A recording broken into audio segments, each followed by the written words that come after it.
following program is brought to you with limited commercial interruption. Today's broadcast is being simulcast in broken English. I'm here to show the world. I'm here to show the world. Welcome to the show that we're doing right now. What the hell are we doing on this show? Boy, that escalated quickly. I mean, that really got out of hand fast. It jumped up a notch. It did, didn't it? Let's go. What is this? Giggity, giggity, giggity, goo. Who else but The Q. it's showtime. Gentlemen, let's get down to business. Can you dig it? You dig it? Can you dig it? Can you dig it? Yeah, I can dig it, yeah.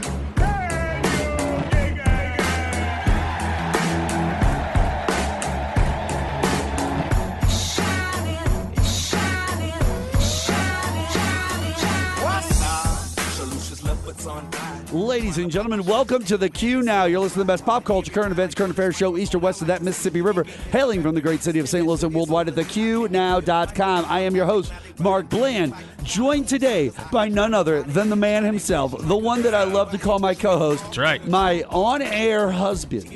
That's right, my hubby. That's right. We're not transgender. No. But we might be homosexual. Don't. It's possible. Do not throw away your We beer. can't do that. We're on Don't a even Fox know what we News like. radio affiliate. They're not going to like the fact that we might be homosexual. They're going to be really angry about that. But it's okay. They lie to everybody about Rupert Murdoch and everybody else. So it's okay. Ladies and gentlemen, Jason Cole is here. How are you doing, Jason? I'm fantastic. Well, thank you so much for being here today on the show.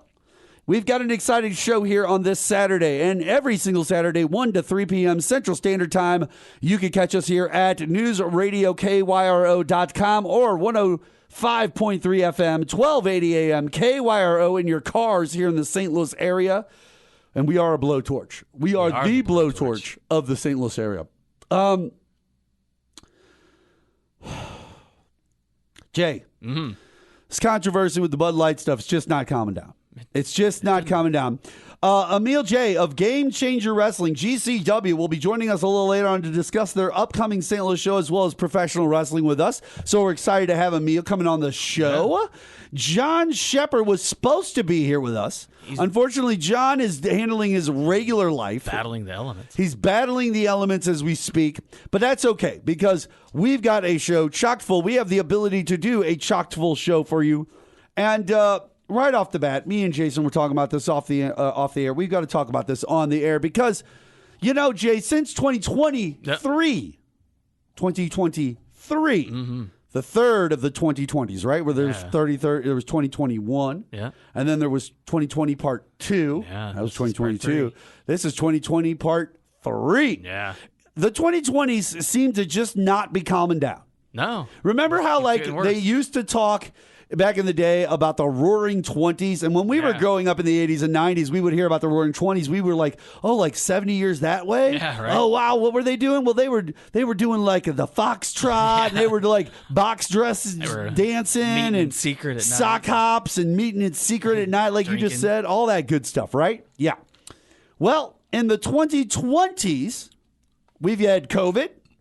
We've had Donald Trump's attempted January 6th coup on the United States of America, the fake news epidemic that has swept America. Yeah. We've had a lot of problems in the 2020s, and then all of a sudden, out of nowhere, last year around this time, like a gift from the heavens, right? Yeah, almost. Remember when Donald Trump announced he was running for president, but it was like 3 months before Jon Stewart was done with The Daily Show. Yeah. So, like, he didn't even get a little bit. chance. No. He didn't even really get a chance to see this guy get elected or to play with him and the things he would say for 4 years while this man was running the White House. He just we missed out completely. But that last 3 months, he like when he announced that he was running, at least John took him to task on that one. Yeah. And that's great. Well, last year at this time, one Mr. Elon Musk decided that he was going to pull his phone out early in the morning and shoot himself in the foot to the tune of $44 billion. Craziness. And he's drastically trying to get back $7 at a time. $7 or $8 at a time. Exactly. That's crazy. Okay? That's crazy.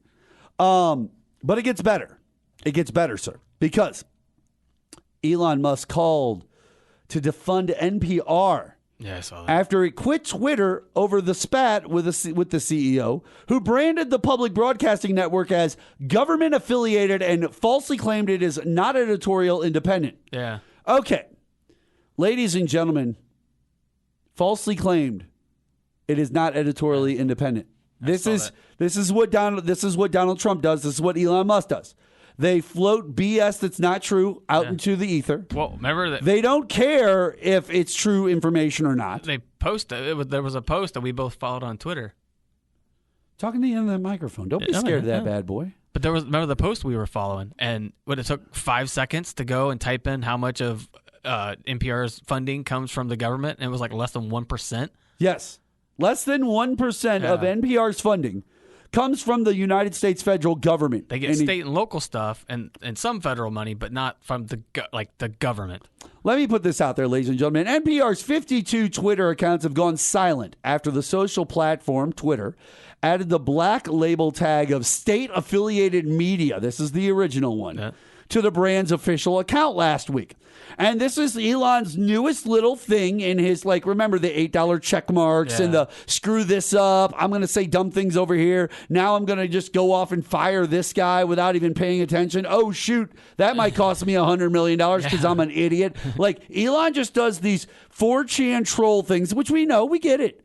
Guys, me and Jason are Gen X, just like Elon Musk. We grew up at the same time periods. So we were in our 30s in the early 2000s when all of this stuff was becoming popular. So when Elon was 28, I was around 28. Yeah. Jason was around 28. We were all about the same age. We understand what was going on. I was a little younger, but we all understand what was going on in the heads. He was on 4chan. He was trolling people. It was his favorite thing to do. I want the froggy meme with the froggy face. Lots of froggy frogs doing froggy stuff. And it's like, yeah, dude, we get it. You were in your 20s when the internet was coming up. You were a part of the early days of trolling and trying to be this funny guy. But, dude, just like high school, you're just the weird dude now. Right. The weird dude who might be smart and knows some things, but you're just the weird dude because you're weird. Well, he does. He says the weird stuff. His jokes just come off as weird. You're the reason. Funny. In Gen X, listen, ladies and gentlemen, let me put this out there for you before I get further into this story, okay? In Gen X, when we were all growing up in the 1980s, if you liked comic books, you were weird. Right. You were a nerd. If you didn't like sports or just not sports, just being normal, go to school every day, you go to church if you want, whatever like that. If you liked anime, Japanese anime, weird. If you liked comic books, weird. If you liked nerd stuff, computers, nerd, weird. Nerd. Trust me, I was called a nerd many a time They in even middle made a movie school, about it. and high school. Oh yeah, by the way, the whole point of the movie Revenge of the Nerds, which came out in the early 80s, was these are dorky computer comic book guys, and they are just losers who actually had to get a black fraternity to back them, Right, because they're such losers. And that's not even fair to Lambda because it wasn't even their fault. I liked UN. I thought he was a dope ass guy. He reminded me of Lando Calrissian a little bit. You know what I'm saying? He had a little bit of that. He had a little bit of that Apollo Creed to him, like that. At the end there. Just kind of a slow, decent dude. He's just like, yo, man, you know what? He wasn't But at having the it end, at the end when he got the phone call, he's like, you guys did what? Man, that is fantastic. Welcome to the Lambda Tri-Lambs.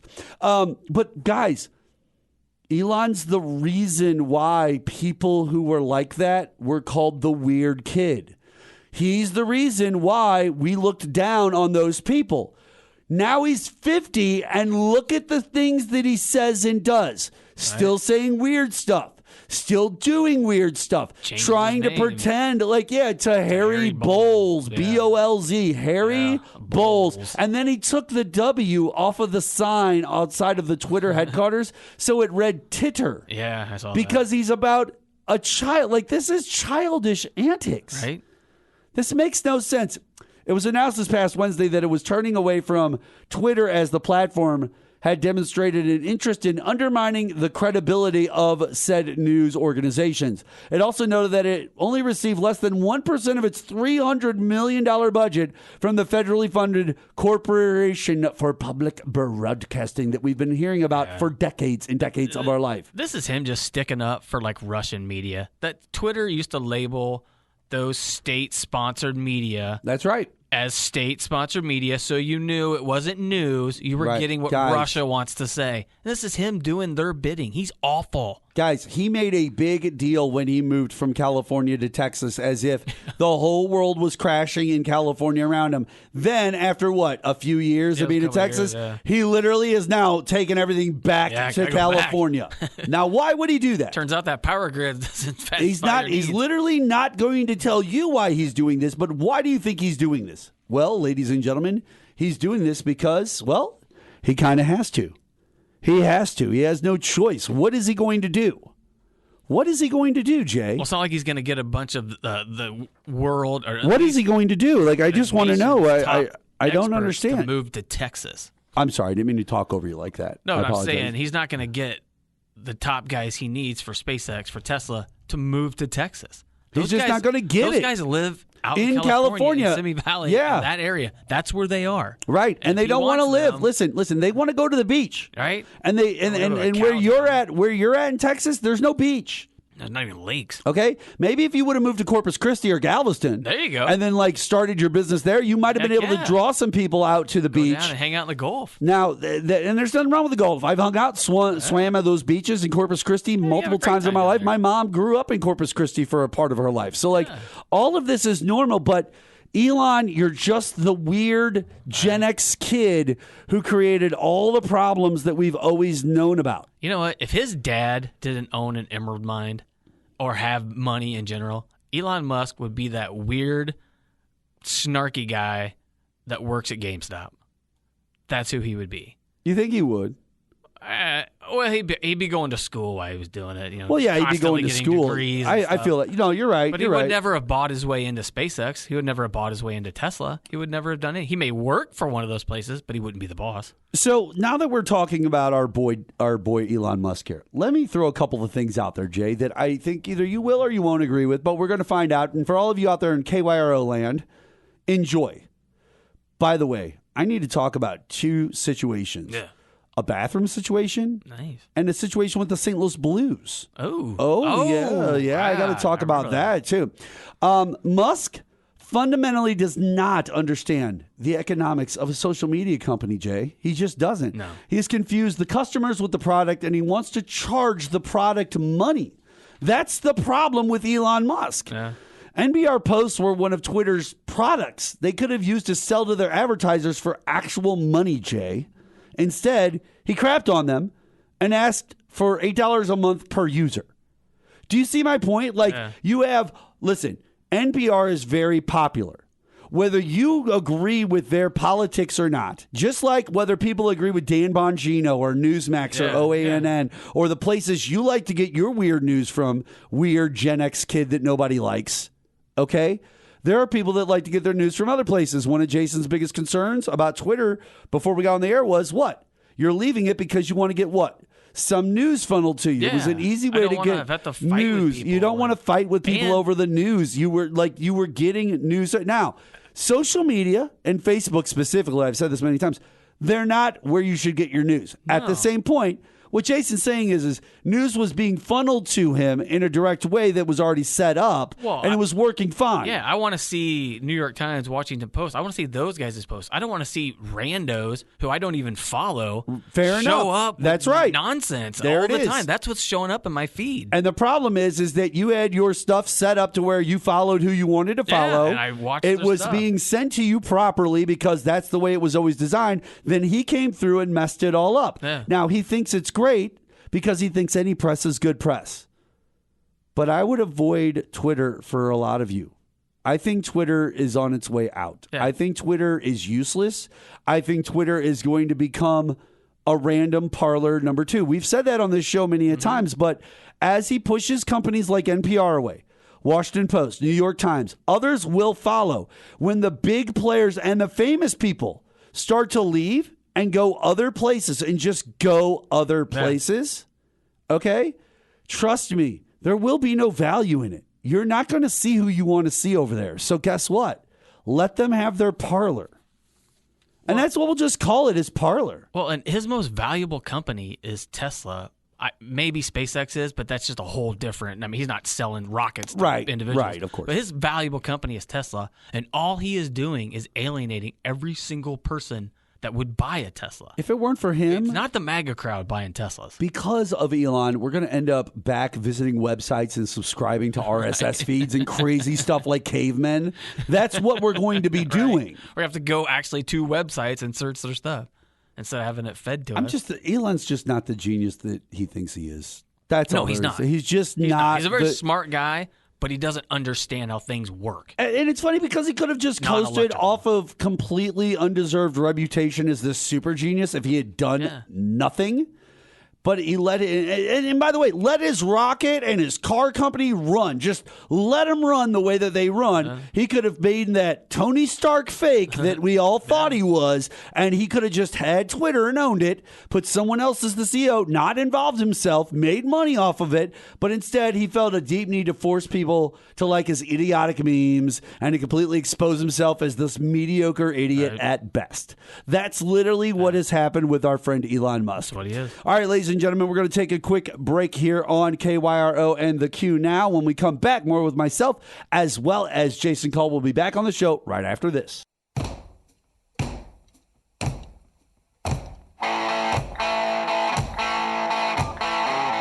1280 AM, KYRO 105.3 FM.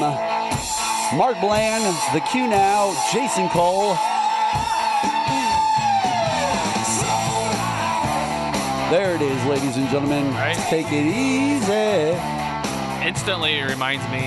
Instantly, I think about Dazed and Confused. Of course. Every time I hear this song. Every time I hear this song, I think of Dazed and Confused. Right. Somebody told me that there was like a Dazed and Confused movie something coming up at a local place. I don't know what's going Like on. gonna re-show it? Maybe they're going to show about it or something? Well, we do have 420 coming up. Maybe it's that's on there. what's going to happen. I don't know. I'm not sure about this. Jay, can I talk to you about a couple situations? Of course. Number one situation I want to talk to you about is my St. Louis Blues situation. Now, I went to the St. Louis Blues You did in the Flyers. to see them and the Philadelphia Flyers play each other. Now, first things first, St. Louis Blues outplayed the Flyers phenomenally. Now, these two teams are not all that great right now in the standings. Season's coming to a close slowly here over the next month or so. And so, like, there's not really a chance for them to move anywhere on when it comes to this season. Yeah. At the same point, I went to the game, and I went with my son and my daughter, or my son and my wife, I'm sorry, not my daughter, my son and my wife. And when we got to the game, we decided to park at one of those, like, Park Mobile. Do you know what that is? Park Mobile? It's like the little time machines on the side of the road. The little parking meters. Oh, yeah. Yeah, you have to download the app for that. Right, yeah, and it's Yeah. smart. No, I like the app. The app makes it so that it's your car, that one specifically, similar pricing. It's easy to do. It's easy to re-up, stuff like that. I parked one time, and I had to download that app, like, right then. Now, the rule for the Park Mobile app downtown is simply this. At 7 p.m., all parking downtown goes live, which means you can park anywhere you want. It doesn't require you to park with the Park Mobile app. They go offline at that point. So we got down there at like 6 o'clock. I didn't even realize any of this, the 7 o'clock time or anything like this. I just parked at a place that was within range of walking to the Enterprise Center for the game. I parked my car up. I set the app. It said, cool, you're parked. You got the right spot. Good to go. What I did not notice nowhere near where the parking meters or where you can pay for them, because it's all done on your app on your phone. And there's not something that pops up on the app that says, hey, this parking space at a specific time becomes blah, blah, blah, blah, blah. No. It's a sign posted up on a light pole a lot higher than a person can reach with their hand, because I'm tall, 6'4". I am pretty good at reaching high spaces. Yeah. I can't touch the sign, I bet. But off off to the side away from the parking spaces that says that on special events or whatever, blah, blah, blah, blah, blah, blah. Now, I come out to my car and I have a ticket after the game from the city of St. Louis. $30 parking ticket. Ouch. Now, that's $10 more it would have cost me to park at one of the garages, but I also would have had to walk an extra 4,000 football fields Right. to get into the game. Yeah, don't park at Union Station. Yeah, no crap. That's expensive. It's expensive, and it takes a while to walk up to the game. Yeah. Yeah, park in one of those parking lots around the stadium and or around the Enterprise Center, you'll be a lot better off. Now, with that being said, I go to grab the envelope off of the window. The envelope is 2 envelopes. One envelope stuffed inside of another envelope. There's not even a ticket. There is not even a ticket available. So we weren't even sure if we got a ticket. We know the cars next to us had them because we saw their tickets. By the way, pouring rain when we come out of the game. It's like 9:30 at night, almost 10 o'clock. It's pouring rain. Pouring. So we're trying to figure all this out in the pouring rain. Needless to say, we have connections and people that we know. We were able to find out that we were, in fact, given a $30 parking ticket. It was nowhere to be found on the vehicle, in the envelopes, around the vehicle. It was online only. So guess what? Had I not even realized this, I probably would have forgot, and then it would have just charged me extra. I would have went warrant. Then one day you try to get your license and can't. Here's the deal. My license plate on my cars are attached to my email addresses, my addresses, and my social security number and phone numbers. Mm-hmm. I should either get a text, an email, some type of information stating that you got a ticket from the city of St. Louis. Or a phone call that's automated that says, you received a parking ticket with the city of St. Louis. You have this many days to blah, blah, blah, blah, blah. Yeah, I might not like your call, but I would appreciate it. Now, I'm not blaming the St. Louis Blues for this. This is not their fault. No. They didn't do anything wrong at all. They were actually quite gracious. I got to meet a few people from The Athletic. I met a few people who write in Philadelphia about the Flyers. I got to see a few of your favorites from up in the broadcast booth and talk to them. So, yeah, ladies and gentlemen, it was a decent night at the Blues game for me and my wife and my son. At the same point, when I come out to a $30 ticket and I don't even have a ticket on my car and then I have to go search it up, it's kind of ridiculous. So now I'm appealing this ticket. Yeah, I would too. Because I feel like the Park Mobile app, who has a relationship with the city of St. Louis, could easily have some type of thing that pops up to let us know when there's an issue, or if something happened, or if something's going to happen. Anyway, that's my number one issue. And like I said, there's not much for you to agree or disagree with on that. No, how do you agree with a $30 ticket? That's just more of me complaining and venting right. for all of you out there in Radio Land. Now, the next one is one that I'd love to hear your opinion on. So me and my wife go to a McAllister's Deli. You've been to a McAllister's Deli, have you? I do like it. And we went to the one in Wentzville, Missouri. I have not been to that one. Now, that one is new, spanking brand new. Yeah. Have you noticed that a lot of the newer versions of these restaurants and even restaurants that are getting built now, they're doing this box style. Everything's boxy squared, built up, and everything's whether it's a Raising Cane's or a Taco Bell or a McAllister. They're all this boxed out style KFC. The only place used to do it was KFC. Now it's everybody. Everybody's doing this boxed out stuff. Now, brand new one. No different than the ones that are closer to our houses and stuff like that, but brand new one. And halfway through the meal, I was feeling like I got the gurgles in my stomach. Yeah. So I decided I was going to go use the restroom, which wasn't a problem. I walk into the restroom. There is a urinal that you can stand at and pee, like most men do. Yeah. Or we do. There is one stall where you can go in, close the door, sit down, use the restroom. Obviously, I opted to use that because that would have been a much better story if you would have used the other one. Pooping in the urinal. Can you imagine that story? And then just waving at people would probably be a lot better off. What's your problem? Yeah, what's my problem? Have exactly. you seen the guy go to the bathroom? So anyway, with that being said, I sit down. Now I am in there maybe 2 minutes. And all of a sudden, You're quick. No. I'm in there for 2 minutes. I didn't say it only took 2 minutes. I said you're in. Okay, I'm literally you've been in there for 2 minutes. I've now. been in the bathroom. Okay, Hold on. I got you. I thought you were saying like you're getting ready to walk out. I understand. That makes Delicious. A little more sense. Sometimes I'm parched, you know, and I got to get feel that. I got to get that wetness on my throat. I do understand. So no, I've been sitting and using the restroom for about 2 minutes, which is not very long.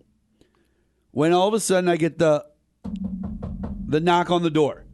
Of course, very typical. I say, occupied, used, somebody's in here. You know what I'm saying? Because the person's just probably trying to figure out if someone's in there. Yeah, well, fair enough. Hey, there's nothing wrong with that. He did his job. I did mine. But that's where this story changes, Jay. And you know I've talked to you on this show many a times in the past about bathroom etiquette and how I am a big stickler for how people handle it. Now, mind you, Jay, are you a public pooper? If I have to, I don't like it. If you have to, you don't like it, right? No. Now, me, I don't like or dislike it. I don't care where I have to use the restroom. But there are a lot of people out there in Radio Land right now listening to the Q Now. I don't care if I'm doing it and people walk in. It's a comfort thing. I just like to be around my area. No, you're fine. And what I was saying is there are a lot of people in Radio Land listening right now to the Q Now that are not public poopers. They don't like to do it. They'll hold it. They'll wait till they get home. They're those type of people. I'm not going to tear my body up. You might even have kids that do this. Like you might have at least a kid out of your three. Ask them. Ask all. Do you like to poop in the public restroom? And you're going to find out one of them will say no. I mean, nobody likes to poop. No. I'm talking about they won't even do it at school. No. They won't even do it. They won't even do it at other places that they're at all the time. Like they won't do it except for at home. There are people like that. So when I'm sitting there using the restroom and all of a sudden I see your feet, but they're not leaving. And you're standing right next to the door. Right next to the door. Why? Now, mind you, it's a one-stall restroom. So if a person needs to come in and use the urinal, they'll just walk right up. But this guy's just going to be standing right behind them. All right. Like a psychopath. Just staring at them while they're... I didn't go out and stand outside by the door. Gets better. Gets better. Gets better, Jay. It gets better.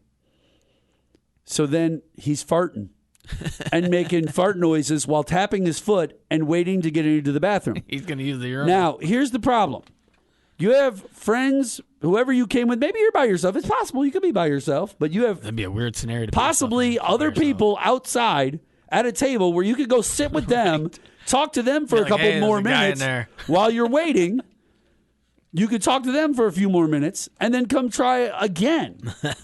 Like, this is normal. Yeah, I can honestly say I would not hang out and wait in the bathroom. Now, this person did. Unless I'm in the giant bathroom, like at the Enterprise Center. So after a couple of more minutes, I finish up. This guy probably stood there for every bit of, when it was all said and done, 10 minutes. He stood there. That means I was in the bathroom for about 8 to 10 minutes. Should have left it behind. He was there for like 8 minutes. I was in the bathroom for like 10 minutes. But like 8 minutes of the 10, he stood there and waited. As I leave, I look the dude directly in the eye, and then I go wash my hands. He immediately goes for the toilet. He's shorter than me. handles his business. I leave. I go back to the table. I explain to my wife, who I went to lunch with that day, on my way to a root canal, by the way. That's fine. Even better. I go and sit down at the table with my wife, and I explain to her, there's a guy in there who weirdly just stood literally outside. I could have untied his shoes for him. Like, it was that close and weird, ladies and gentlemen. Uncomfortable, to say the least. But if there are people out there that are like, I refuse to use public restrooms, this guy is the reason why. Like, right? This is exactly the story. reason why. This is the story that weirds them out, that makes them go, I don't want to do it. I, on the other hand, older Gen X icon that I am, the Gen X icon Mark We've Bland. had this happen like 1,000 I just times. stare in your eyes a million daggers as I walk out, because it's like, what are you going to do? I'm way bigger than you, a pro wrestler. And on top of it, this is the weirdest situation for you to try to argue down. Now, it gets better. You ready? We're at the table for another 5 or 6 minutes. She's finishing up her lunch, right? I take mine and get it bagged up to go because I didn't get to finish my lunch. Yeah. And she wants to get back to work and doing the things she's got to do, which, by the way, powerful job. Yeah. She's got to pay attention to her stuff. As we're leaving out the front door, evidently homeboy was able to finish up quick because he walks out the front door with us at the same time. He's a bonded now. And in fact, he even holds the door open for me and my wife as we leave. Now, it gets even better. He's walking alongside of us all the way to the car. Then I realize he goes up to the minivan sitting next to us, where in the front seat there are two gentlemen. When he knocks on the minivan door, they open up the side door. It slides open. There's three more dudes waiting inside the minivan, waiting for him to get done. and he's not like some roofer with the team or anything like that. He is literally jumping into this van with 4 or 5 other dudes, and they waited with a running car out in the parking lot for that guy. For that guy. So for 8 to 10 minutes, he stood in a bathroom making fart noises next to another guy who was literally on the toilet, and his friends. Psychotic Trump supporters, I guarantee it, because they were trade labor people. Psychotic Trump waited for some dude, well, as if they couldn't just jump in the car, hit the quick trip on the way back to the job site, and use one of 7 stalls in their bathroom. That's how weird and odd my bathroom situation was, Jason. That's a strange man. It's a strange story. I literally went on a Fox radio news affiliate station in America, in Elon Musk's America in 2023, where we're state-affiliated media. And I just told a story about how Trump supporters will literally stand outside bathroom stalls. Because I'm the Joe Biden liberal Barack Obama guy. So it's not Mark Bland. It's not Jason Call over there. Out in the hallway, standing by we're not the loser weirdos. Me. We're not the guy who's the Trump supporter who did this. And fart. You people are weird. All right, ladies and gentlemen, we're going to take a quick break here on the Q Now. When we come back, more with myself, Jason Call, as well as you. We'll be back here on News Radio KYRO after this.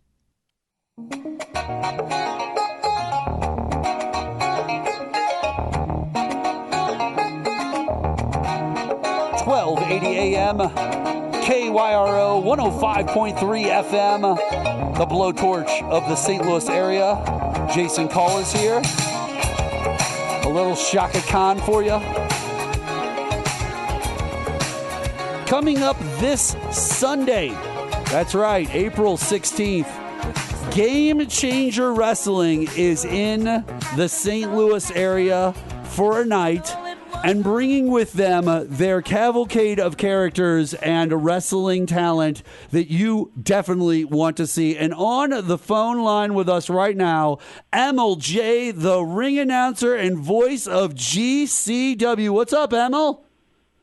Hey, what's going on? Happy to be here. And just a note, it's actually the 15th on Sunday. I'm sorry, the 15th. Saturday. It's on Saturday night. I apologize. Saturday, I had that wrong. Yeah. It is tonight.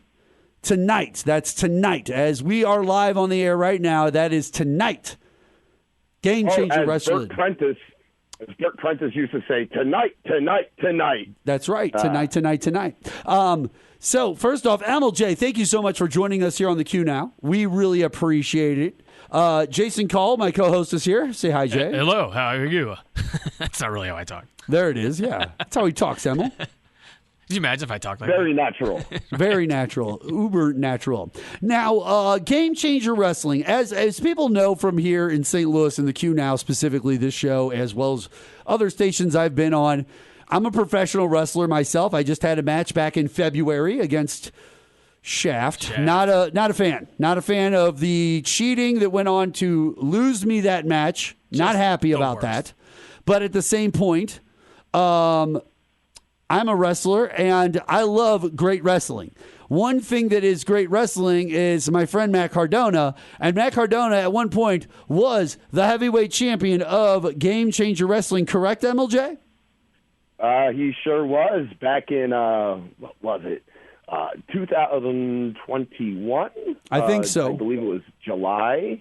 I think it was July when he won the title off of Nick Gage at our homecoming event in Showboat, Atlantic City, and Matt Cardona pinned Nick Gage. And when I tell you, the fans were not pleased. They were not pleased.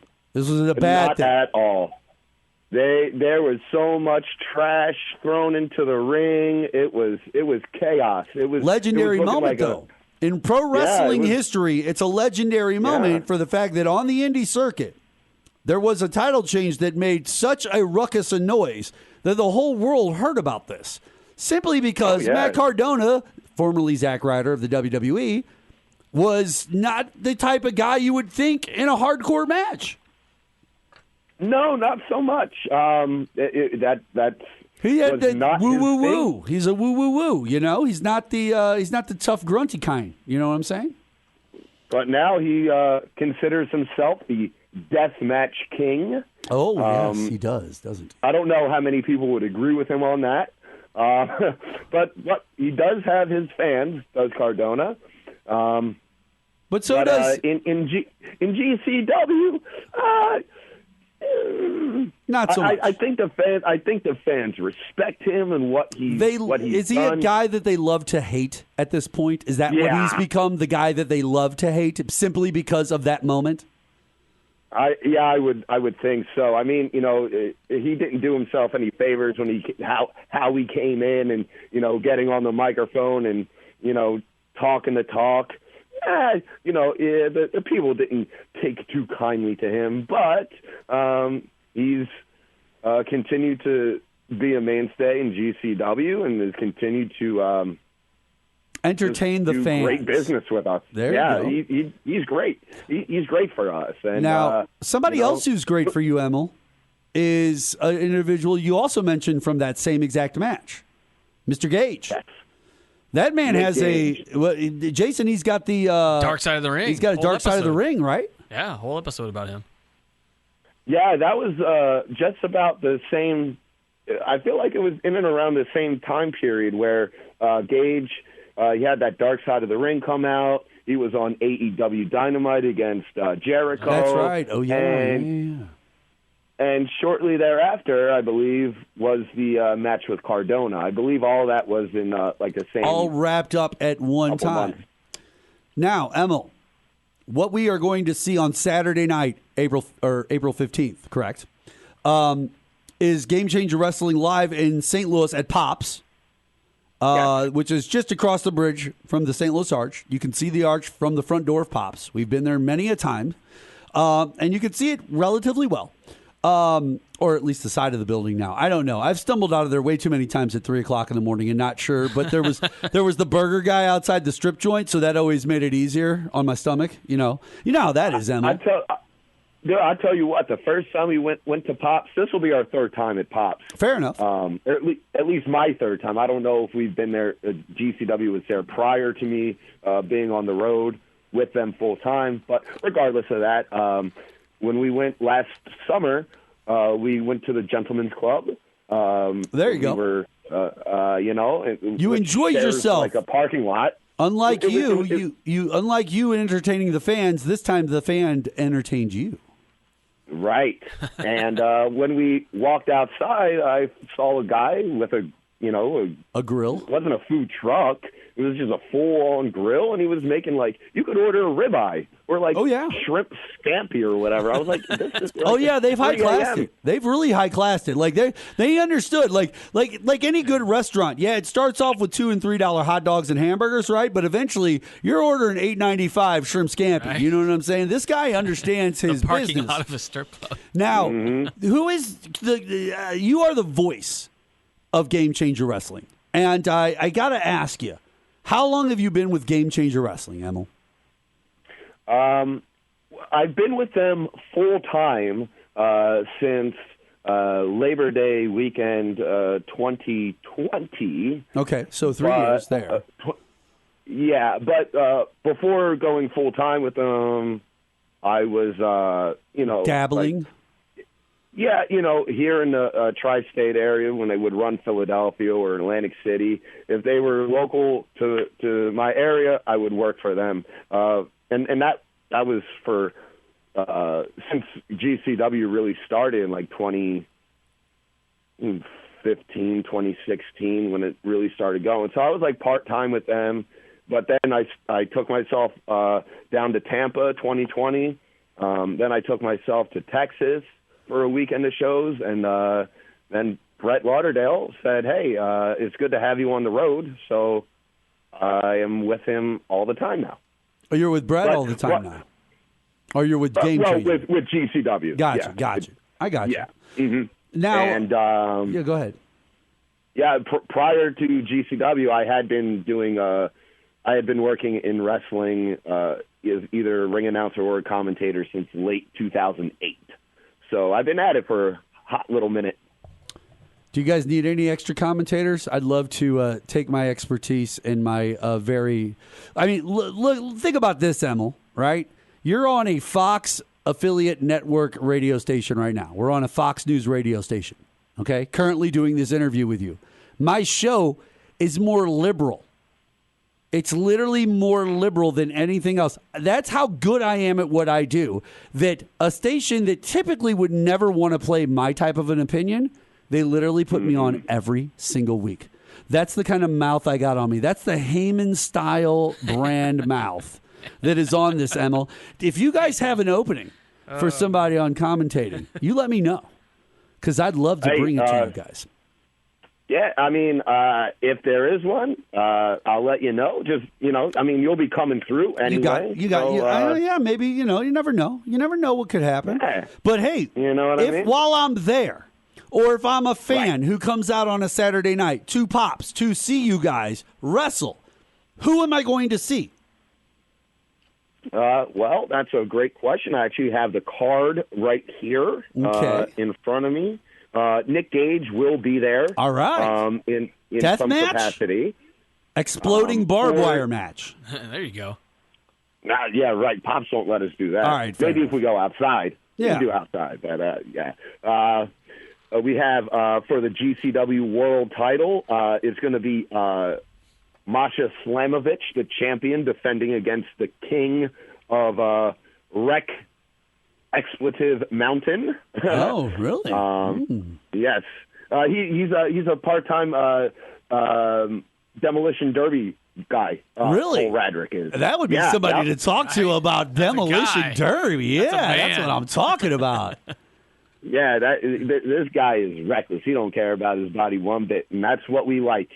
We have a couple 6-person tags on the event, including some luchadors from Mexico.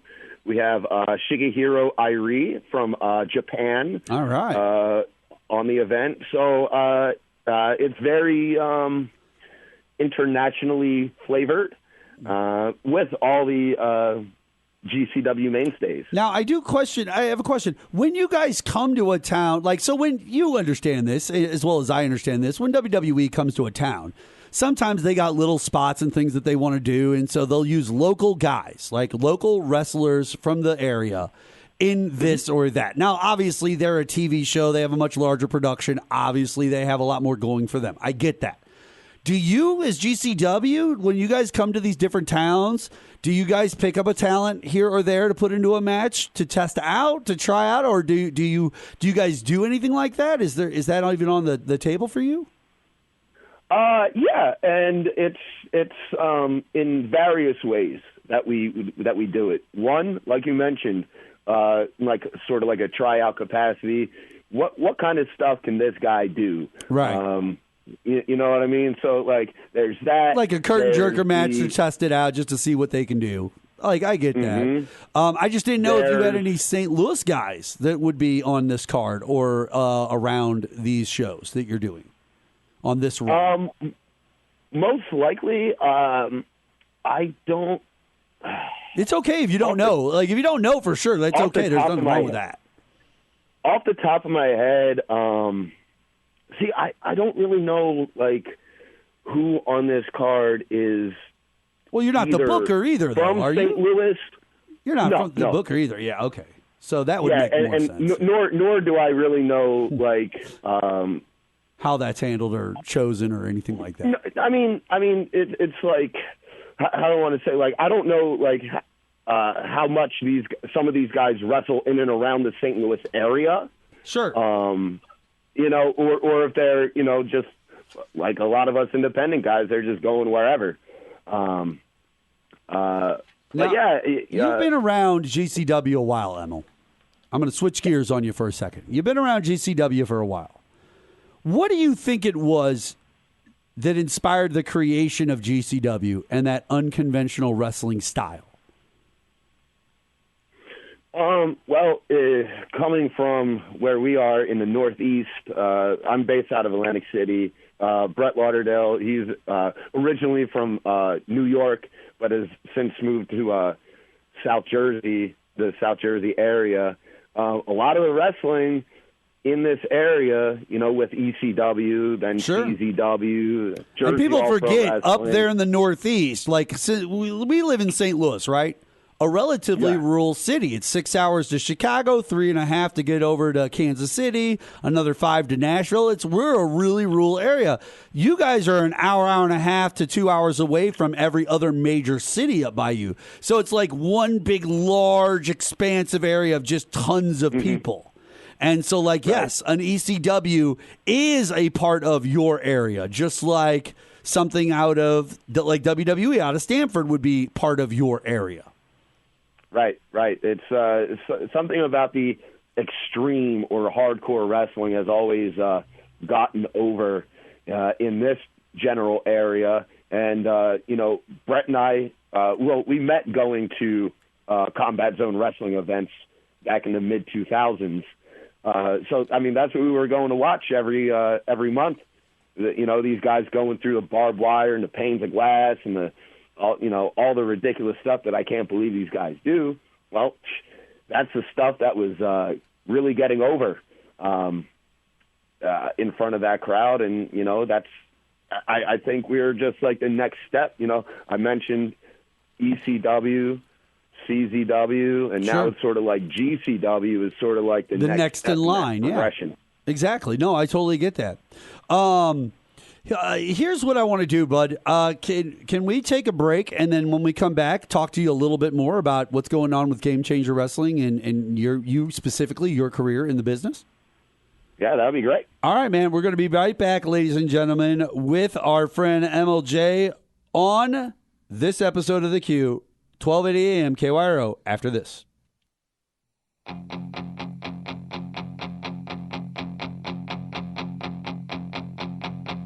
If she wants to dance and 1280 AM KYRO. Mark Bland, Jason Cole. This is my theme song, Jay. When I come out, when it's time for me to beat on people, this is what plays. A little Against Me, Thrash Unreal. On the phone with us right now, MLJ, the voice of GCW, Game Changer Wrestling, coming to St. Louis tonight, everybody. That's right. Get to Pops. Get those tickets.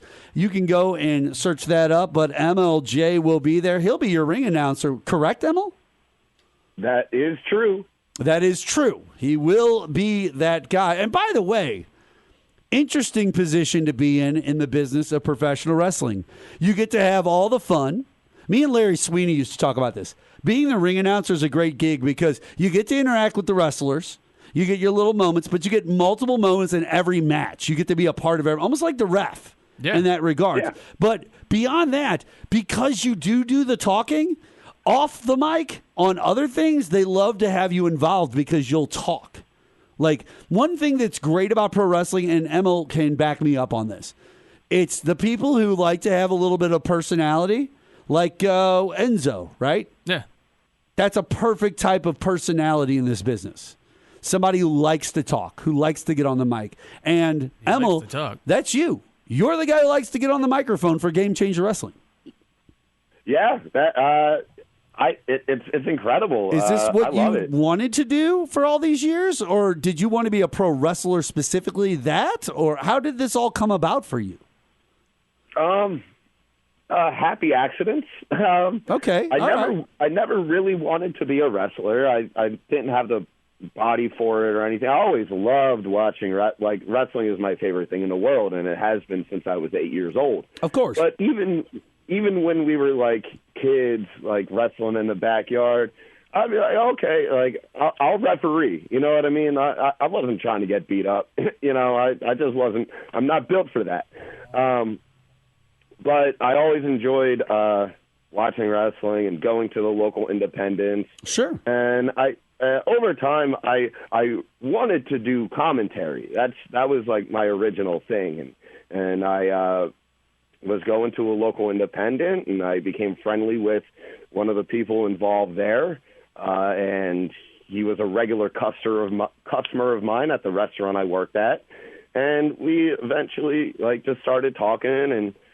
And one time I showed up to his show, and he's like, "Are you still interested in doing commentary?" I said, "Yeah." He said, "Good, you're on match number 4 tonight."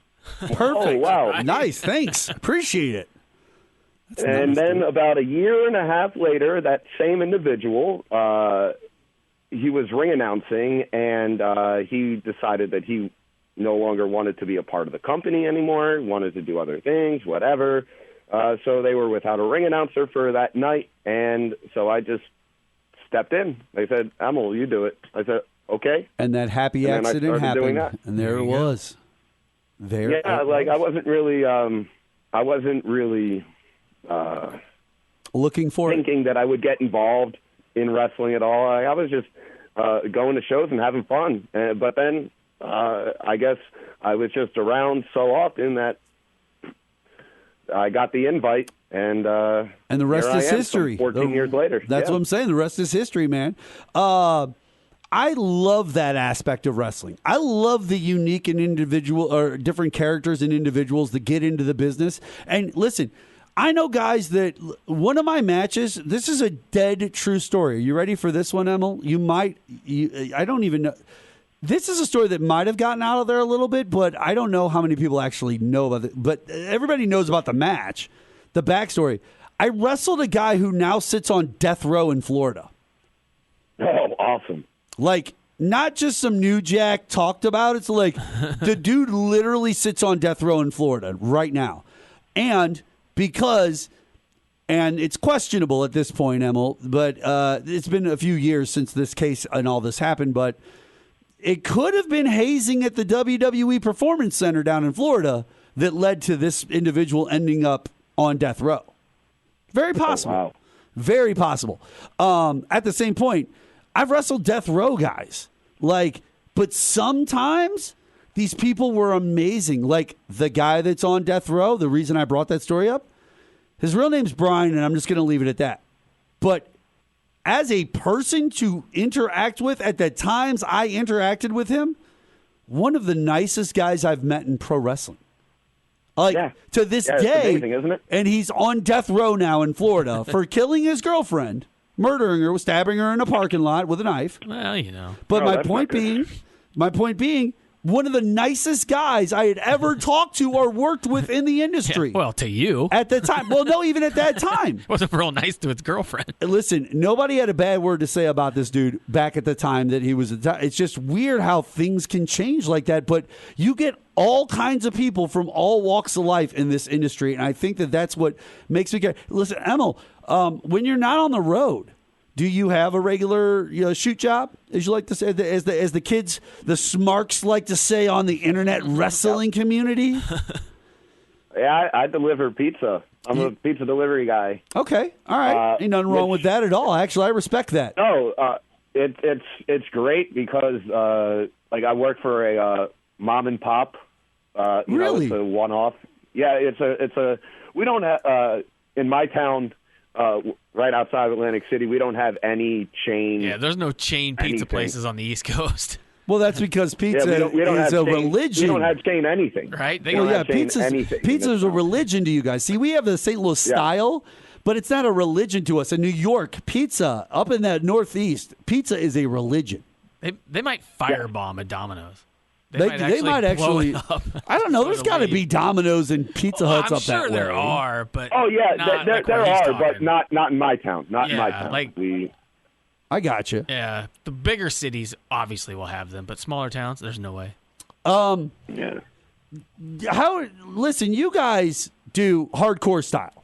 Hardcore style means, in most cases, blood. Not all the time. Not all the time. No. I'm not. But- No, listen. I don't want to. I'm not going to sell you the wrong way to anybody. I know that you guys are not just hardcore style, but it has become significant within your company and it has become identified with your company pretty heavily. And my question is with that kind of background, and that's what people want to see, when COVID popped off and we started to not want to touch each other, not be around each other, like I know that a lot of companies shut down. How did GCW handle that? How did you guys work around that and work within it? Well, we took a couple months off to figure things out, but that's really all it was, a couple months. We went straight through COVID pretty much with all the we had outside events. We spaced the chairs out like if there was like a group of three, we would have 3 chairs together in the row, and then some space, and then like 2 chairs, and then some space, and then like 4 chairs. Exactly, you know, and it spaced everything out. We had people doing temperature checks, upon entry. So you guys did the whole full masks, the full kit. Yeah. But we did not want to lose our progress.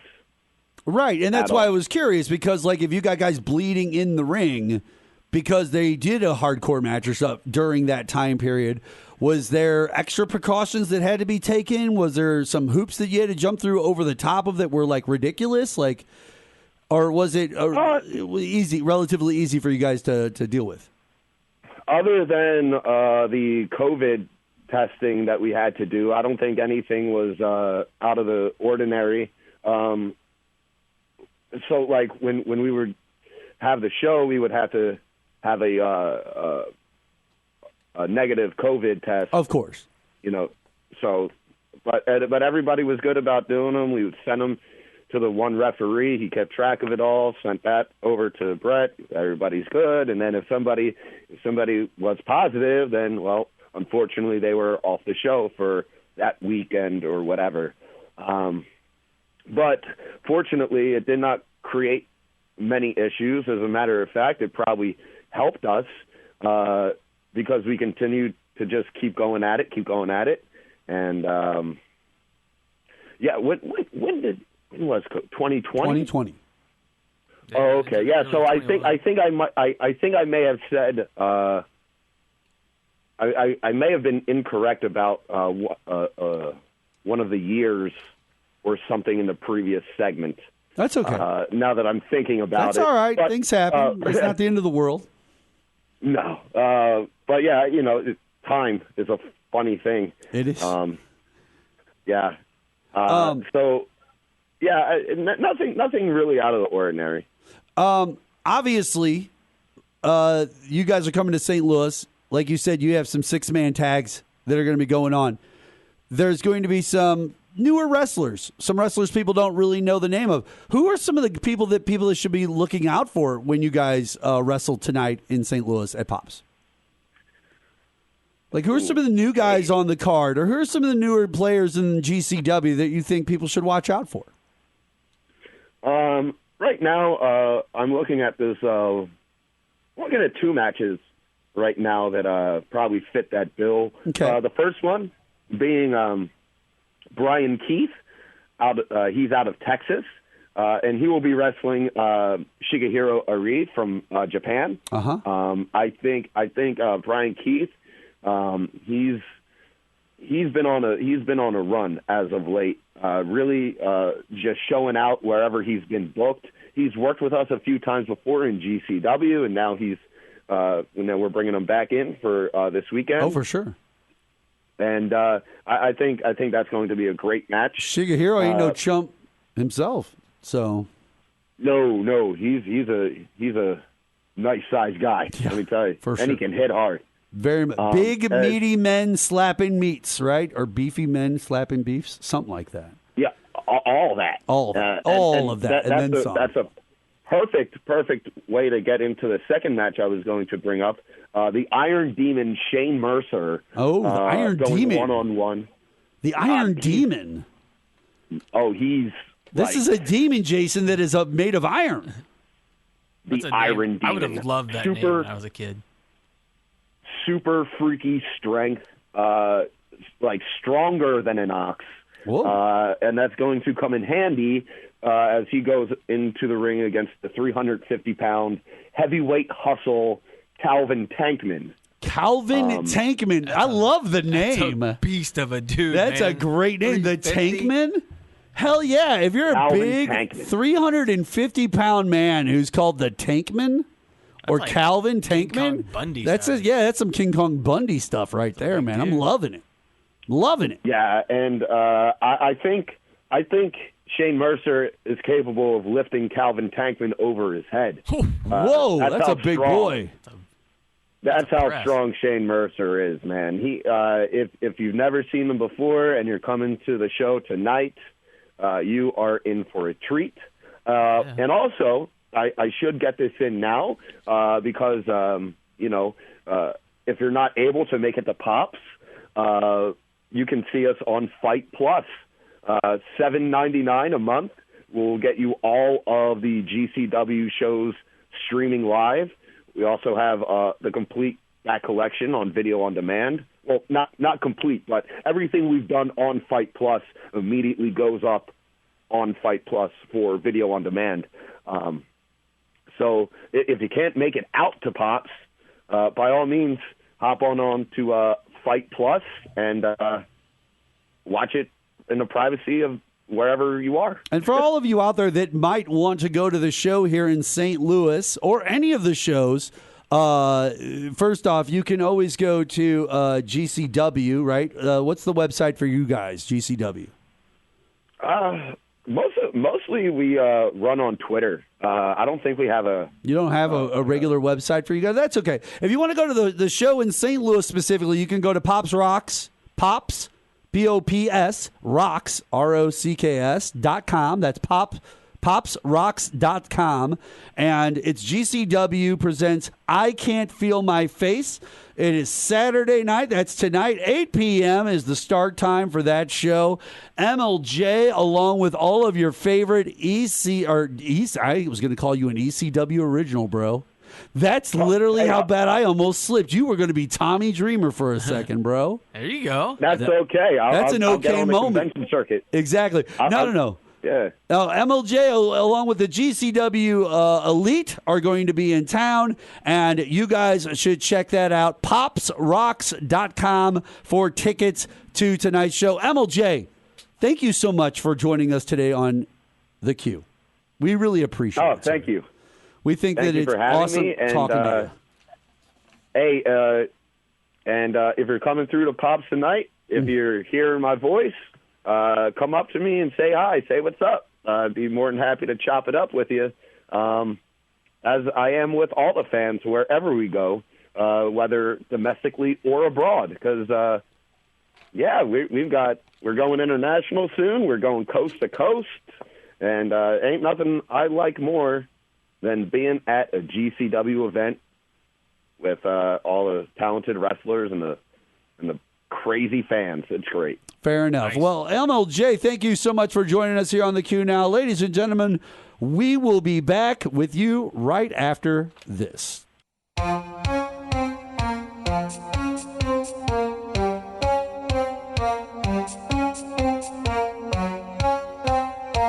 $12:80 a.m.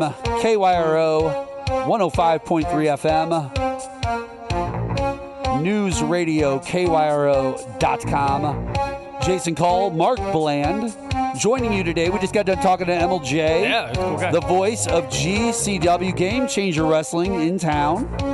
So appreciated him coming on the show, chopping it up with us a little bit. I'm excited to meet him. Hopefully I get a chance to get out and meet him and talk to him a little bit. Yeah. That'd be fun. All right. Why not? Show up early. If we can. Like, leave immediately. Leave immediately. Show up early, but leave immediately. Well, no. Like, leave immediately, like when we leave here, and go straight there and just be there, like And just really be there awkwardly early. Like just like Pops 3 days early in a tent, and they're wondering why we're like camping, but we keep going to the barbecue guy we were talking about at the strip clubs. Yes, ladies and gentlemen. Hey man, remember talking to us? All right, so Jason opted to do a ranker review, ladies and gentlemen, and that was his Right. choice, which I don't mind little because listing I've thing. got all kinds of fun things for us to talk about, as well as we've already discussed Elon Musk and craziness and This is the worst. politics are the worst in everything right now because of guys like Donald Trump and that Tucker Carlson interview. Right. That's just so B blank crazy, bat blank crazy that It's crappy. You- It's horrible. It's worthless. everyone should It's know about trash. this by now, and they should all just be like, "Oh, that's the worst." Well, I just feel like it's an idiotic thing, like to go on to an interview where they're asking you, where you want to be. First off, you want to be considered the nominee or a nominee for president of the United States again. By the way, you're already a former president. I don't know why at your age you want to continue to play this game. I would just take president, leave it on my Right? resume, and chill at Mar-a-Lago and eat shrimp. Yeah. Have dances in my little lobby or whatever all the time, and go play golf with everybody Right. at the golf course constantly. Except he broke a bunch of laws before he left. so But he I gotta would just deal do with that. Like I wouldn't even worry about trying to run for president or anything like that. I Well, would you're just not chill. But he can't. You're not insane And so now he's doing interviews with Tucker, and then Tucker's like, "What do you think about that Nord Stream pipeline thing?" And he's like, "Well, I think it was us." Right? I'm not going to say that. I hate us. Everything is. I think it's America, and what he really wants to say is it's Joe Biden's fault, but he can't because certain things happened while he was still president, and that's why he can't. And he did an interview with a guy who literally said he hated him in a private text message that we've all seen because Yeah. of a lawsuit against his company. That is nuts. He literally said he's like the devil Yep. or something like Everybody that. hates And I loathe him. I hate him. You hate him. I And he's loathe like, him. Yeah. Oh, yeah. right, Oh, I they understand. Make out and all that. All right, Jason. So you decided to do a ranker review. Yeah, I thought this and one would be challenging. I 'cause I don't threw know this. these I people. threw this out there. It could be. I but wanna you might- learn. You might know about some of these I'll individuals. probably know them once I hear their names. All right, so ladies and gentlemen, the ranker review for this week will be the all-time greatest martial arts actors. That's right. So think of your favorite actor in a martial arts movie. Now, listen, Would Keanu be one? Keanu Reeves, Right? who's been on one of our other lists, could easily be Lots of- Neo. He knows and Kung Fu. He knows Kung Fu. Yeah. So he could be a martial arts I've master. been to It's lots of very these guys. possible. Now, will he be on this list? I do not know. But as you know, the rule is simple. We start at Patrick number Swayze? 10. Hold on. We start at number 10. We give you number 11 so that we know whether that one that's has our got line. value. It's our baseline. That's our standard. And from there, we rank the top 10. Now, moving up. as we They don't found get out, kicked out once as they're we in. found out with the Disney movies, the animated movies, Yeah, they're higher as up or way time better. as time has moved on, movies like Cars and Frozen did not make the top 10 cut, but Moana did. Yeah. Do you see my point? And Moana comes out just a couple of years after Frozen. So that's a newer film than even Frozen. Frozen didn't even make the cut. Right. Cars that Wall-E didn't make the cut. It was like they're- way down. So we don't make the decision on the list. The list is already pre-made. People $5 billion. the people of the world can go to ranker.com and you can find this list of best martial arts movie actors. There we go. Or actresses. Okay? The all-time greatest martial arts actors. Here we go. Right. So, at number 11, we have Sammo Hung. Now, Sammo is well known from Enter the Dragon. Okay. Originally, okay, he's a bad guy. You know his face if you saw him.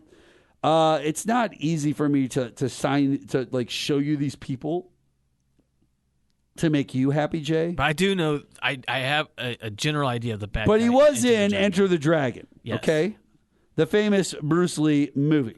Maybe his most famous. It's possibly his most famous movie. Now, at number 10, I'm glad that we just brought that up. It's going to be difficult to argue this one down because at number 10 is Brandon Lee, famously of the movie The Crow, Right? the son of Bruce Lee, Tragically tragically died. more known. This is, tragedy. here's the funny thing.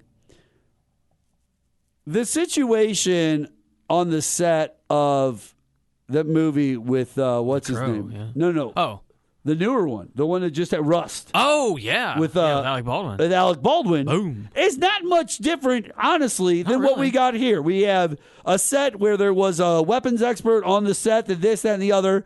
There is these wads that they use for the blanks. Yeah, Sometimes they clean they it. can become They get lodged or projectile. something, They get yeah. lodged. And that's what happened to Brandon Lee. He got hit with one of those Like, in almost the like getting temple, shot. and it was like he got shot. Yeah. He died immediately. We have a similar situation, except for it was a live load, I think, with the Alec Baldwin Yeah, one. it was a bullet. It was an actual bullet. It was a live load. He shot her in the head, I think. Yeah. Well, Brandon Lee was shot in the head, too. Was he? Remember, the scene is in the movie where the gun's to his head when they pull the trigger. Yeah, well, I know it's in that big gunfight. All right. Brandon Lee, I've got, or Sammo Hung. I would say Brandon Lee's definitely more successful You know, like, than Sammo Hung was, and Brandon was like young when he left. Like he had a big movie career ahead of him. is there a more 90s film than The Crow? No, because even the soundtrack and everything, and the darkness of the movie, yeah. Now, Yeah, he's in there. But he might at stay number there. nine, we've got somebody who's been in The Dark Knight. Oh yeah, we've got somebody who's been in Black Dynamite. We've got somebody who's been in Spawn. That's right. Number 9 is Michael Jai White. He was Spawn. And he was Spawn. And I will say this. If I'm going greatest martial arts actor of all time, I'm going to choose Michael Jai White over Brandon Lee. He's done more. He's just done more. Yeah. Yeah. Michael Jai White deserves to be in the top 10. I would put him there. I think that that's fair. Yeah, he might sit. That's good. 10 and 9. That looks good. Now, of the all-time greatest action stars, he's at number 106. Well, but this is a This is niche genre. This is his literal niche right yeah, here. this is where he shines. Now, at number 8 is a person that we all know. If you've ever seen the movie Bloodsport, then you know Bolo Young.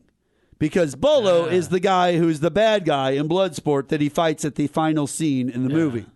Bolo is a beefcake. Like, this dude's got boobs. He's a Bolo's got boobs. He really does.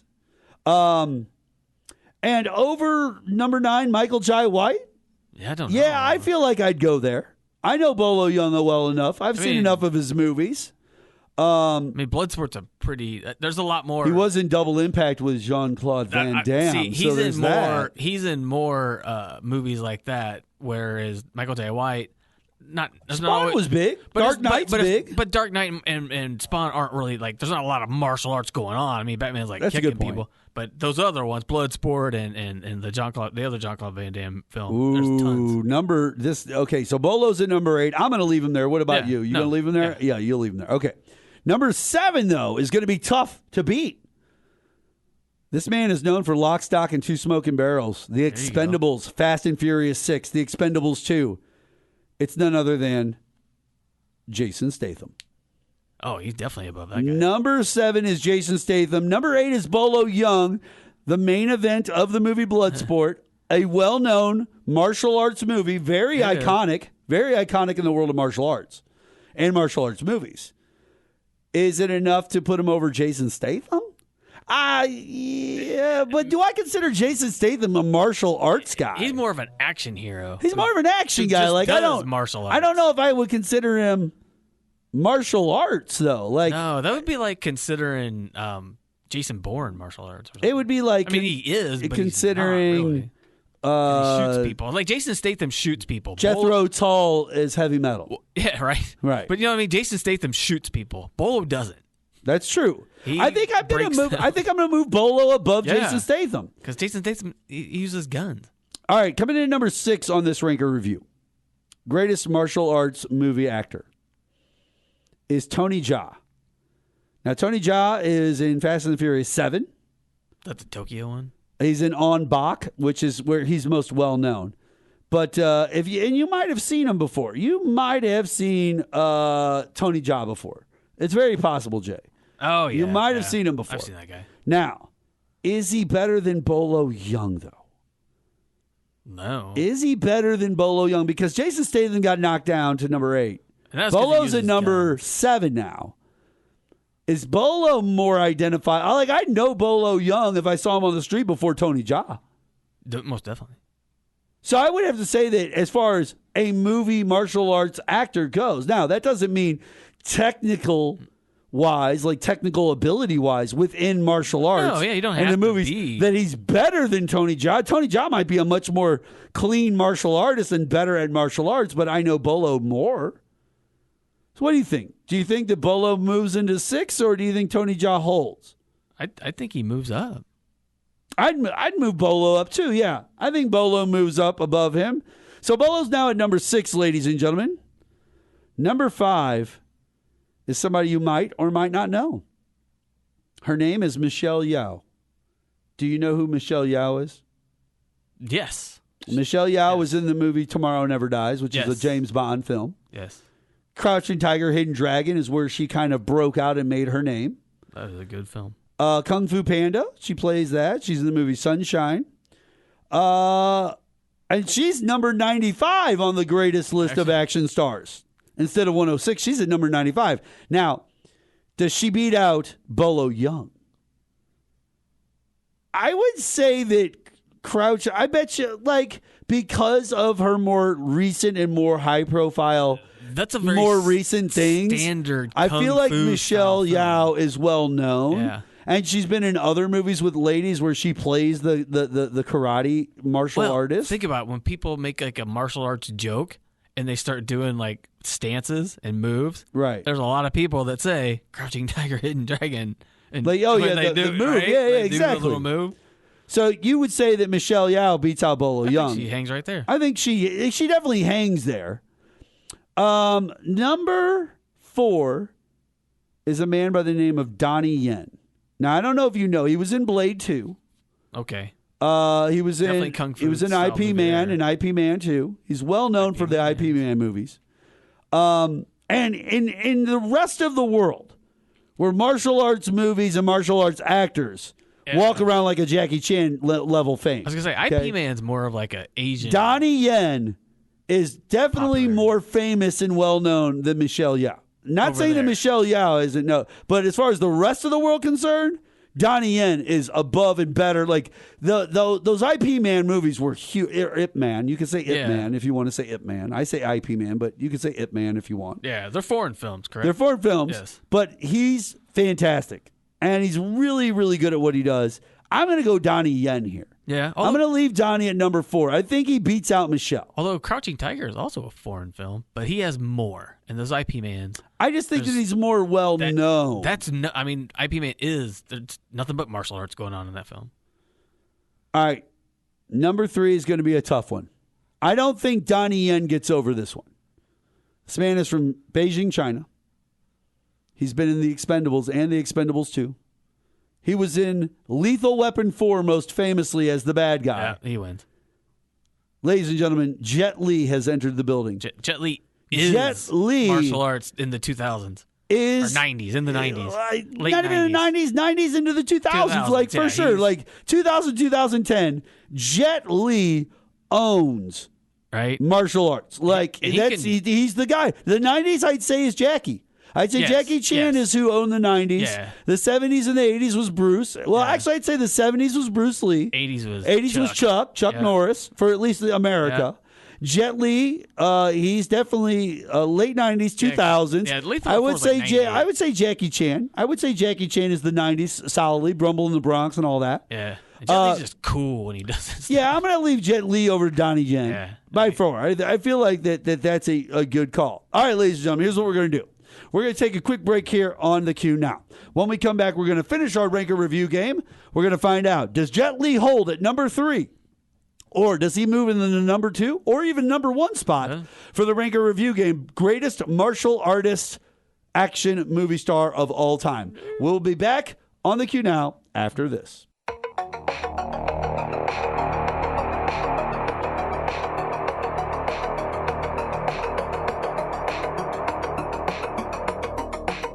.1280 AM, KYRO, 105.3 FM, News Radio, KYRO.com, Saturdays, 1 to 3 p.m. Central Standard Time. Oh, yeah. We're doing the ranker review game here on KYRO. Greatest martial artist actor of all time. Okay?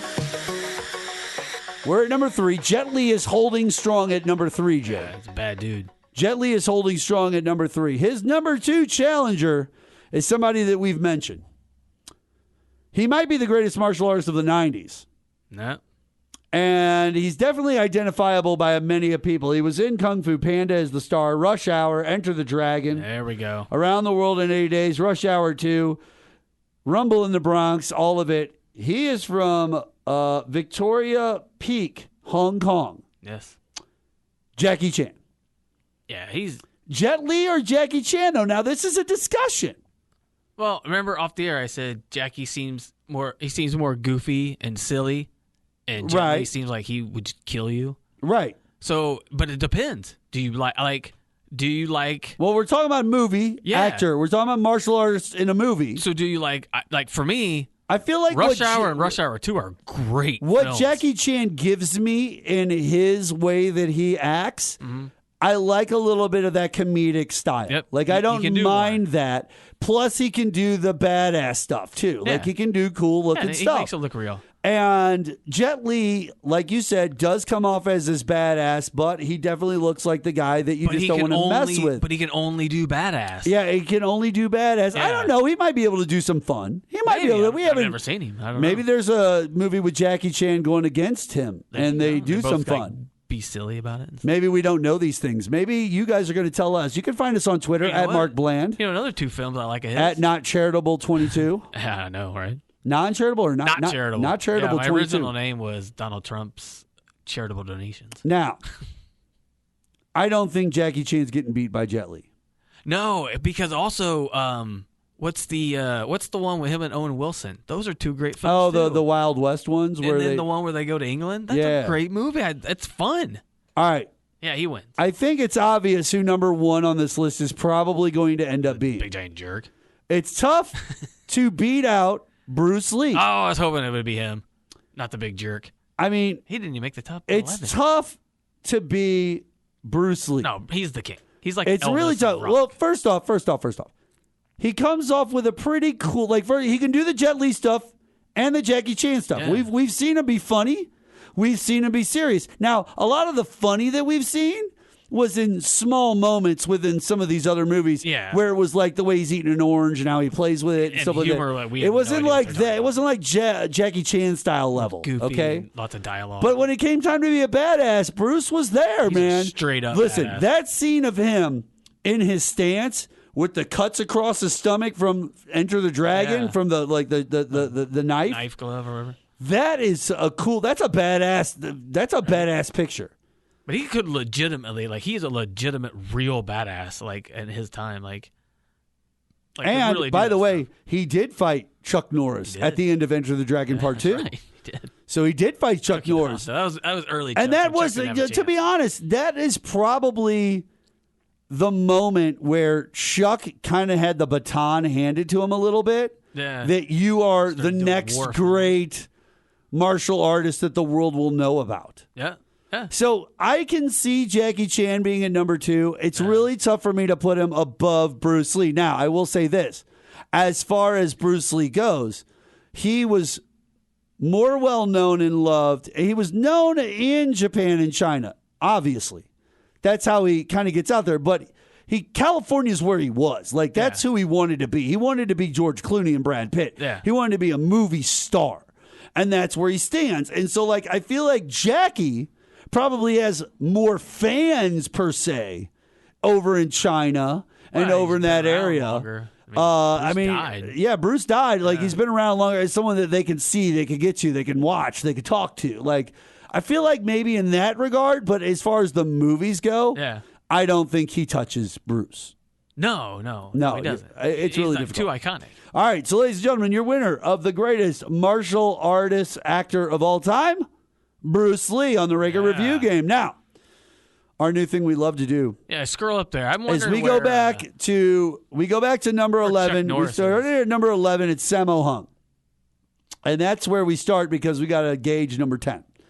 But the people that did not make it, okay, I don't even know who number 12 and 13 are. Actually, I know who number 13 is. probably from Kung Fu. His name's Chow Yun-Fat. He was in Pirates of the Caribbean. He was in Crouching Tiger as the other person in Crouching Tiger, Hidden Dragon. Number 14. Who do you think it is? Is it Chuck? Jean-Claude Van Damme. Oh, yeah. Yeah, we didn't see him in the top 10. that's right. And by the way, Bloodsport, that's an iconic movie. And the guy that he fought in Bloodsport was higher. Iko Uwais, I don't know who that is. he's in the movie The Raid. I've seen that. Redemption. He's at number 15. Number 16, Chuck Norris. There he is. He comes in at number 16 on this list. I feel like that's unfair. It is unfair. Listen, I can Even though put he's a Chuck. jerk, you got to put him higher. I can put Chuck above Sammo Hung Here's the thing. and Tony Jaa. I can put him above both of them. In the 80s, early 90s, if you had a slumber party and We you were, still talk about Chuck Norris can't die. if you were of slumber party age in the mid to late 80s, early 90s, you rented a Chuck Norris film. Was Missing one of in those Action. Movies. Yes. Missing in Action That 2. Or Delta Force. Delta Force, whatever it was. One of those were rented along with something else. By the way, low key great movie, Delta Force. Right? Low key Right? great movie. Like it's schlock, It's but better it's than like Scarface. It's better than Scarface. I would say that. Like, I mean, it's not as long. Number but 17, a guy named Robin Shaw. Number 18, Keanu Reeves. Makes the top 20. Right. I think that's fair. it's not your traditional martial arts guy. Number 19, though, I feel deserves to be above Keanu. Who's that? Wesley Snipes. More As far as traditionally- martial arts movies goes, I know of Wesley because of his movies where he did martial arts. Right? And Keanu doesn't. He only really does it in The Matrix. Even John Wick doesn't really do martial arts. I mean, he does, but he Wesley as Blade alone is a martial artist. Right? So like, I think in John Shoot. Wick, is it 2 or 3, he fights off the guy that's doing martial arts, but he's not really doing it on his, the one that kind of blew my mind that didn't make the top 20, he's actually in the top 30, but he didn't make that. Mark Dacascos. Oh. Bala Noe, da da da. He's the one who brought us capoeira. And he's famously the host of Iron Chef. Yeah. And he did a bunch of B movies too. Like the Isle of Cradle to the Grave, Double Dragon. Remember he was in Double Dragon? Double Dragon. That's a video game as well for Nintendo. All right, there it is, ladies and gentlemen, the regular review game. Your winner is Bruce Lee. Congratulations, Bruce. Unlike Donald Trump, who hopefully will not be winning Yes, anything. This election was also fair and valid. All right, I got some tough moral dilemmas you and me can discuss before we get off the air. These are good. They're always fun. It's always fun. I'm wishing we wish we had another little friend on the air with us, Right? so we could talk Could've to him about balanced some us of these out. Yeah. Jason, Yes. let me ask you this question. Is it ever acceptable to take a human life? Sure. What is that circumstance? If you're made to, whether you're in the military or so they say in the South, someone breaks into your house. I don't know if you necessarily shoot Is someone it 'cause they broke into your house. justifiable? I guess it depends. I mean, if we go by the letter of the law, of course, stand your ground, yeah, justifiable. Got it. I'm talking about as far as human beings go, it's a moral dilemma, the moral aspect of this. Is it acceptable to take another human's life? Any more or less than they take yours? I can't imagine, even if it's, I mean, it'd have to be a really, really bad person to where you wouldn't feel something after it. So, like You the killed Hitler someone- clause. The Hitler clause. Like, yeah, if I went back and killed like a 7-year-old Hitler, even though it's Hitler, I think I'd still feel like I just killed a 7-year-old kid. Right, exactly. You wouldn't feel like it was Hitler. Yeah, You'd be like, yeah, it's he's a a little kid It's a little Hitler. kid. That would make me feel Yeah. bad. Morally, I guess there's no justifiable moment. Not really. I mean, there is like for yourself, like protection of yourself. But like I said, I think even in that instance, I think you still have to feel something. This next one's going to divide the seas, bro. All right, I'm just being honest with you. I'm ready. Turn off that light over. I'm gonna get it. Hit that light for me real quick. We're gonna finish this show. Go ahead, open that door there for me. Open that door up. We're gonna finish the show in the dark, chilling out. That's right. Open it up. It gives me a little light so I can play off the back of this. Okay. This is a tough one, Jay. There we go. Should a person always tell the truth, even if it means potentially hurting someone or causing harm? That's a divider of the seas. That's a tough one. Like, literally. Depends on what you're talking about. Like hurting. Like if you're asking me, like if someone who does not look fine or great and they want to know if they do you tell them, yeah, you look Sure. fantastic. I guess that would be a Because if I low-end don't, version of that because, like, it's I'm going not to gonna hurt their someone's feelings It'll for no hurt their reason. feelings, but at the same point, I feel like a lot of people, like, okay, let me ask you a question, Jay. Would you say that there is a percentage of the time of your existence that you, on a week-to-week, day-to-day basis, might throw in a little lie here or there? Oh, sure. A little one to your son, to your daughter, Well, I to your mean, wife, to whatever. We all like, did until they were like did you take the trash out? 7. No, yeah, I took it out. Yeah, I took it Yeah. out. She's at work. She's not going to be home. I can get it done in the next 15 to 20 minutes. I know I'm going to get it done. Yeah. You know what I'm saying? I hadn't done it yet. That's just a lie. That is a lie. That constitutes a lie. Or it could be seen as a time saver. Like I've given myself time now. It's sort of like an out. It's still a lie. You Yeah. lied to somebody, Yeah. though. Is that okay? It's not causing harm. No, it's not. It's not hurting anyone but your reputation with this individual, technically. But at the same point, should you always tell the truth? I guess it depends Now, on the situation. I hate to say this because it makes me say, I'm not saying that I've never lied. I have lied. Of course I have. Oh, I am a human being. I do not lie. I do not lie. I will hold on an answer, but I will not lie. Yeah. Like, I just can't do it. Even if you knew something, like If someone I did something to knew- someone, and if you told them, it would kill them. I know. Or you could just let it dude. go and no one ever knows.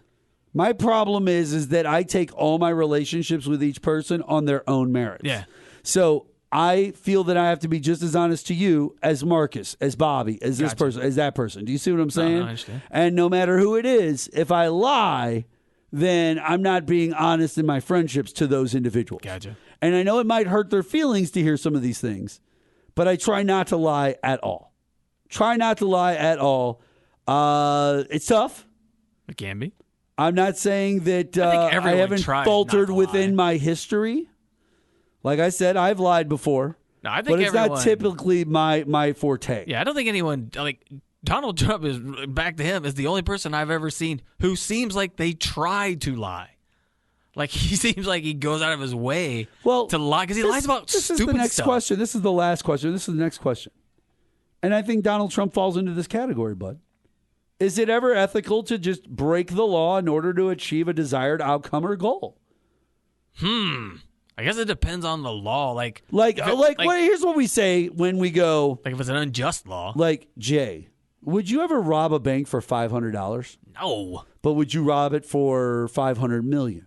Well, yeah. I mean, if I can Okay, get for away with it. $500 million, a half a $500 billion. million. But a half $1 billion, you're willing to rob a bank. You're willing. Am I so robbing it from a bunch of mean now? bank people? Now, here's the deal. Like a Robin Hood situation?